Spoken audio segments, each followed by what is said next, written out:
Americans, as a combat veteran, a father with a son who graduated from the Naval Academy, and two nephews currently serving in the armed forces, I feel compelled by a profound sense of duty to urge President Biden's removal from office.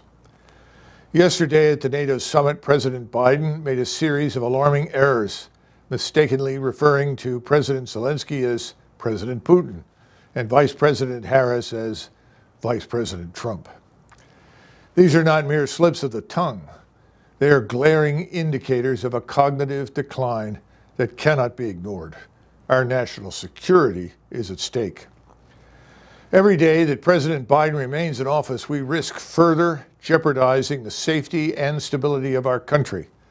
The role of the president demands sharpness, clarity, and decisiveness, qualities that are essential to navigate the complex and often perilous landscape of global politics. Unfortunately, it has become painfully clear that President Biden no longer possesses these attributes. This is not a partisan issue. It is a matter of national security and integrity.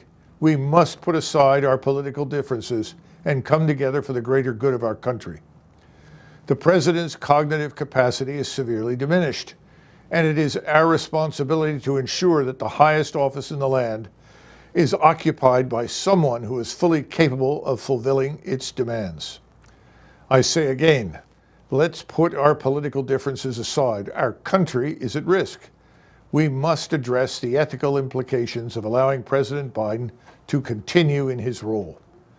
Abusing senior citizens for political or pecuniary purposes is a crime. Elder abuse in many states. It is unconscionable to exploit someone in the twilight years for political gain. We owe it to President Biden and to ourselves to act with compassion and integrity. Mr. President, for the good of our country, I urge you to step down immediately.